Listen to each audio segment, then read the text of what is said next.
Hello viewers, this is Ronald taking you through this tutorial for O-level mathematics, and this video I'm going to go through the questions I left in the previous video on parameters for ungrouped data. So this topic is basically for senior 2 students. So if you are in senior 2 and you know of any student who's not yet on this platform, please share the link of this video with them via social media platforms like Facebook and WhatsApp so that we can all benefit in this video.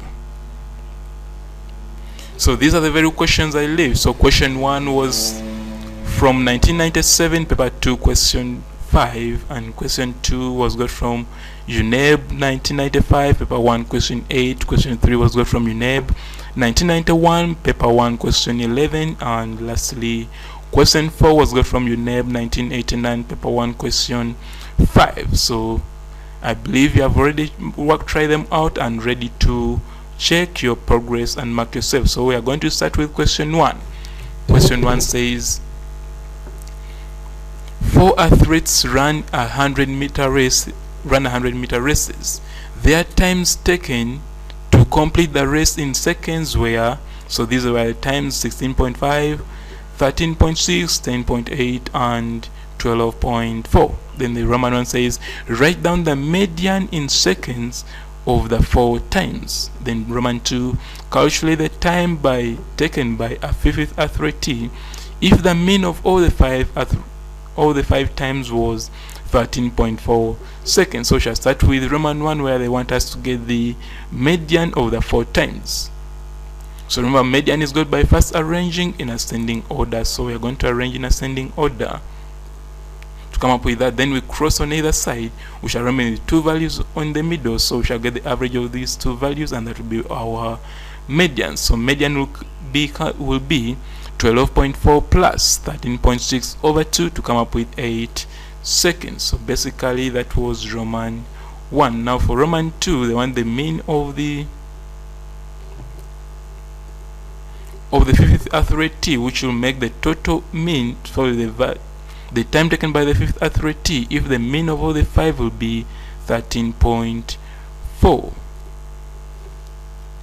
So you come and say that let x be the time taken by the fifth athlete, and therefore the mean will be now the values, these 4 plus the x, which is the fifth one, over 5, because they are now 5. Initially they were 4, now they are 5, will be equal to the mean, which was given in the question as 13.4. So next we shall now simplify to come up with 53.3 plus x over 5 equal to 13.4. And when I cross multiply, I come up with 53.3 plus x equal to 13.4 multiplied by 5. And when I make x the subject, I'll come up with x being equal to 13.7 seconds. So basically that's what they wanted in Roman 1 and Roman 2.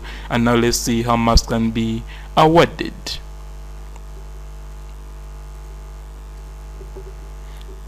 So B1 is for this, and M1 is for dividing and equating to 13.4, M1 is for cross multiplying, and A1 is for the output which they want. So basically that's how the formats could come about.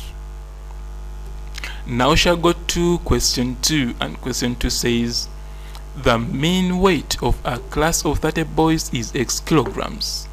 When 2 boys with a total weight of 50 kilograms are absent, the weight of those present is 2 kilograms less than the mean weight of the whole class. Find the value of x. So shall come here and say that first of all the total weight of 30 boys will be 30 times x, because 30 is the number of boys and x will be the mean. I think as we have told here that the mean weight of 30 boys is x, so that means that the total weight will be 30 times x to give you 30x. Then the mean of the remainder will be equal to the remaining weight over the number of boys remaining, which is 30 minus 2. So the remaining weight, remember they said that the total weight of the 2 boys who are absent is 150 kilograms. So the remaining weight will be 30x minus 150. So that x minus 150 is the remaining weight. Then remaining number of boys will be 30 minus 2 to give you 28. And the total mean will be the mean of the remainder will be x, which was the initial mean, minus 2. So now that I've done that, I'm going to cross multiply to come up with 28 in brackets x minus 2 will be equal to 30x minus 150, and when I open brackets, I'll come up with 28x minus 56 equal to 30x minus 150, and when I collect like terms, I'll come up with bring this 150 this side to come up with negative 56 plus 150, and this 128 will go this side to come up with 30x minus 28. So I'll come up with 94 being equal to 2x, and when I make x the subject, to be 47 kilograms. So basically that's the value of x they wanted, and now let's see how marks can be awarded. So this M1 is for this left hand side, and then another M1 is for this right hand side, and equating the two. Then another M1 will be for cross multiplying and expanding. Then A1 will be for the value of x which they want. So basically that's how the 4 marks could come about. So now we shall go to question 3. Question 3 came from 1991, paper 1, question 11, and says the mean of 3 numbers is 3, and the sum of the smallest and the middle number is 5. Find the largest number. So we shall say that let x be the largest number. That means that now the mean will be 5 plus x over 3. Why? Because 5 will be the sum of 2 numbers, which is the smallest and the middle. Now the third number will be x, which is the largest, over the 3, which is the total number which was given here. So they told us that the mean of 3 numbers, so this 3 is what is going here, and this 3 is what is coming here.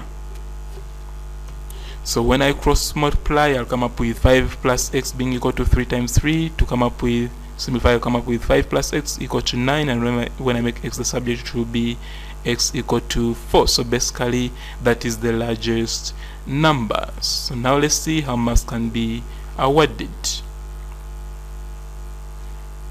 So M1 will be for division, another M1 is for you to equate to 3. M1 will be for cross multiplying, and A1 will be for you to get the value of x, which is the largest number. So basically that's how the 4 marks could come about. So now we shall go to question 4. Question 4 came from 1989, paper 1, question 5, and it says the heights in centimeters of 8 nursery school girls were, so these are the heights. Find the median height. So first of all, for median, we have to first arrange in ascending order. So when I arrange in ascending order, come up with that. The next will be to cross on either side. So 58 will go with 73, 60 will go with 78, 63 will go with 70. So I'll remain with 2 middle values. So I'll have to come and get the average of those 2 middle values by saying median will be 65 plus 69 over 2 to come up with 67. So basically that's what they wanted in this question, and now let's see how marks can be awarded. So B1 will be for arranging in ascending order, another B1 for you to get the median they want. So that brings us to the end of this lesson. Thank you for watching, and be reminded that the next video will now be on frequency distribution for ungrouped data. So if you're not yet subscribed, please click on the subscribe button below this video so that you can receive updates when the next video will be uploaded. Otherwise, thank you for watching, and also if you know of any student who's not yet on this platform, please share the link of this video with them via social media platforms like Facebook and WhatsApp, so that we can all benefit as a family.